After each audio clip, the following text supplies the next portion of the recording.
Hi, I'm Greg Dell, joined by attorney Stephen Jessup and Alexander Palomara. And very often we have these videos in order to provide tips for people who are either on claim or they've had their claims denied and they're looking for assistance on how to get their benefits paid again. But this particular video is more about a tip for someone who's on claim already or thinking about going on claim, and their biggest concern is, if I'm on disability and I have to meet this definition of disability, can I still do things in my life, or do I have to not be able to get out of bed, not be able to go to the movies, not to be able to do anything, just kind of feel trapped in my house without having any life? And so this is a concern because people call all the time, I'm thinking of filing and I'm struggling greatly at work. I can barely do it, but I also can live my life. I don't want to sit home all day. So Alex, do people have to be stuck in bed? Can they still do things in life and collect disability? 100%. Just because you're disabled, which means you're unable to perform the duties of your own occupation or any gainful occupation, depending on the definition of disability that is going on, that's governing your claim at the time. But again, you have to be unable to perform the duties of your own occupation, whether that's a truck driver, whether it's a sedentary job, an assistant, or a legal job, whatever it is. If you can't do the duties of your job, you can be considered disabled.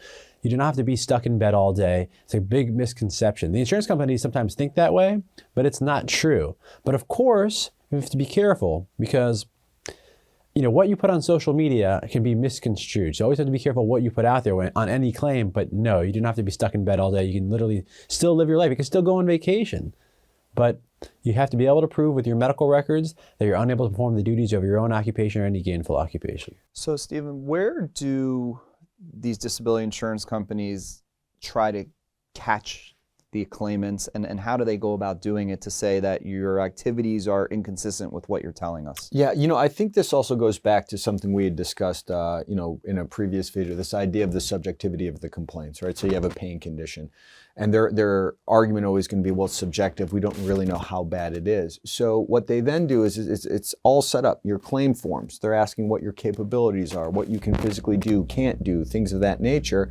And then sometimes if they do social media searches or some type of surveillance, they're always trying to find ways that they feel that you're misrepresenting to them, so that if they can't trust what you're saying in a claim form because they saw something on video or on your social media, then why should they trust your complaints to your doctors, your physical inabilities? So it's really just a way of them trying to develop this idea of, yes, we understand you may have a condition, but your subjective complaints, in our opinion, it's not raising to a level of disability. And that's usually the thought process of the insurance company. They're playing a long game. Everything that they ask and request for information, it's all setting up various pieces to see if they're going to have any inroad to try to find a way to deny the claim. The worst thing that I see is getting caught in a lie. When you file a claim for benefits, the first thing they're going to do is they're going to fill out the forms, but they're going to set up an interview. And the interview is going to be a very basic interview saying, what doctors are you seeing? What medications are you taking? What are your disabling conditions? What do you do on a daily basis? You tell them, oh, I can't go to the grocery store. If I do have to use one of those carts and I'm only there for 30 minutes, can't lift anything. And lo and behold, they're going to get you on surveillance picking up that 12-pack of Coke or whatever, Sprite, and the worst thing that could possibly happen to you is lying. So if you tell them I can't do this, that, and the other, and they have you on social media, going on vacation and going ziplining, it's going to look pretty bad for your case. I always tell people, if you are disabled, the truth will set you free and the truth will defend your case. Stephen, a lot of claimants, even when they're our clients or they're on claim now, and they're like, what? I might go to the doctor, and let's say I have a back claim. But I go to the doctor that day. Now I've been out of work for 6 months, and my back isn't hurting as much. I'm not stuck. If you have a sedentary job, I'm not stuck sitting all day at my desk, or if I had to lift, I don't lift anything anymore. Or if I'm a doctor, I'm not bending over a patient the entire day. Or if I'm in another position, I'm not sit, stand all day. I do what I want, how I want every day. I'm able to take breaks. I do whatever. But yet, they don't know what to tell the doctor about, what's going on. Do I go in and tell? So talk a little bit about that. What do you go in and tell the doctor so that you don't get yourself into a problem? It's also tough. Generally, you're going to the doctor to get care and treatment, and you're hoping to get better, to see some improvements. And that's to be expected in most things, especially say back issues, right?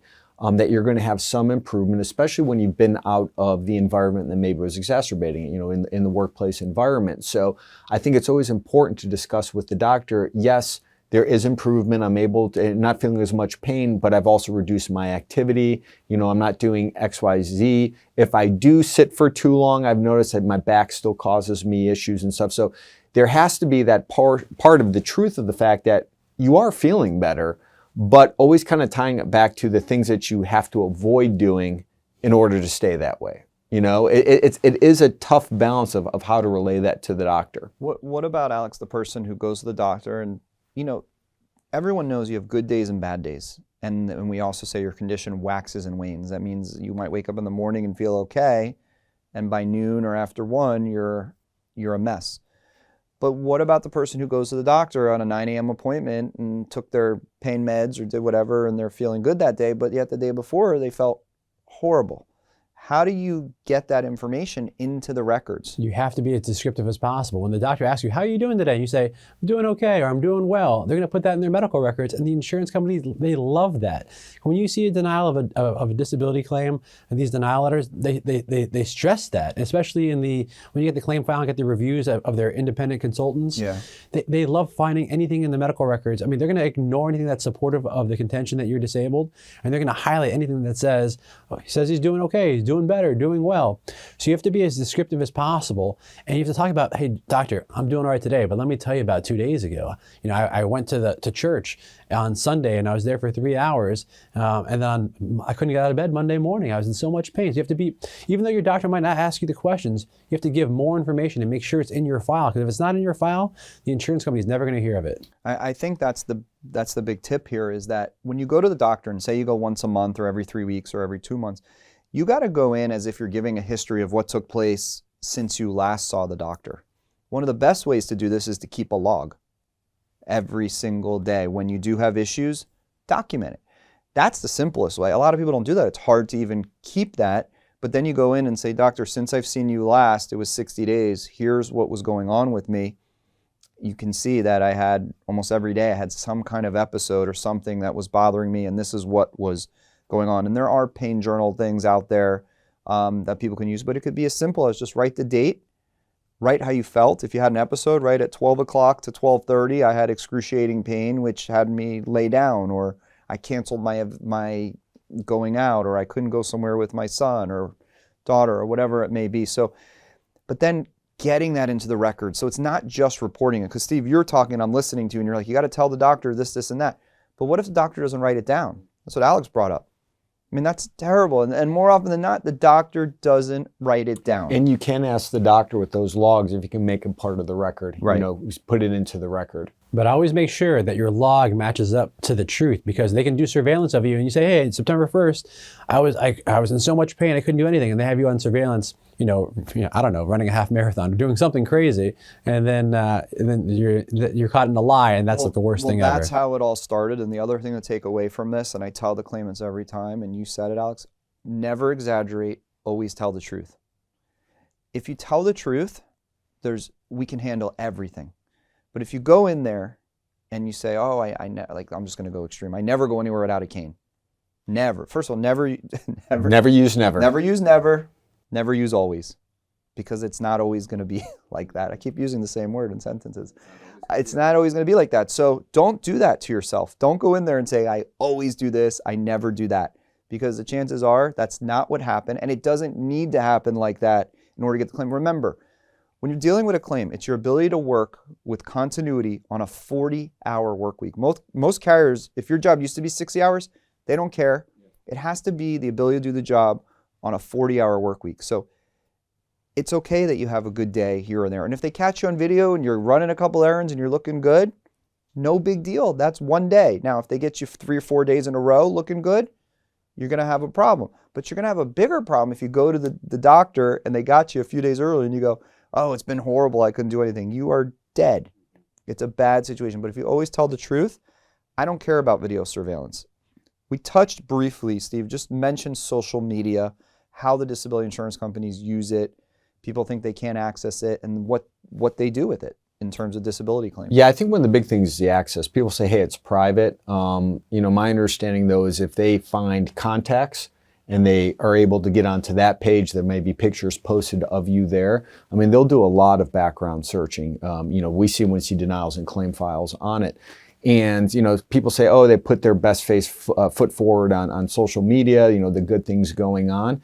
Remember, what you present and you put out there, they're going to take it at face value. They're not giving you the benefit of the doubt. So if you're posting about all these amazing things you're doing, or some people I've seen in reviewing denials, they have these online businesses they're trying to get going, and their social media is full of them, trying to promote this and like that. And the insurance company says, oh, it looks like you're trying to work a second job and this is just the way to fund it. So what you put out there is going to be used against you. I think even on the flip side, I've had clients where I've seen in denials where in the social media, they're talking about how horrendous everything is every day. And then it gets to the point where the insurance companies even begin to question that. Like, you're selling it too hard, right? Like, you have to just be honest with it. And I think that even goes back fundamentally to the idea of claim forms. You're asked a question, answer the question. If you give long explanations for everything in writing, you've now just committed yourself to everything you just put in writing. So you just got to be really cognizant of what you're putting out there. But I do think it's important. You do have a life to live, right? I always say that the disability isn't defined as the inability to perform activities of daily living. And like you had said earlier, that's what insurance companies try to turn it into. It's the idea of being able to do work. People say, hey, I want to walk or do some exercise. Are they going to look bad at that? I'm like, I'll tell you, if your doctor says you need to start an exercise routine and you don't, they're going to come at you and say, why aren't you following your doctor's orders, right? So they'll use anything they can to their advantage. You just got to be honest with it, honest with your doctor especially, because a lot of times doctors aren't happy if they are caught off guard looking at video surveillance of you doing things that you tell the doctor you can't. If you lose the trust of your doctor, then you're really not going to have much of a case. And I think the tip is, if I had to tell someone, we say, yes, you can get out of bed, yes, you can do everything. Really, I would say dump the social media. Like, just get rid of it, because it's a sacrifice. If it means that much to you, put it out there, but there's more harm than good. Just get rid of it. Don't post. Go do your activities. It's fine, but don't post. Ask your friends not to post you.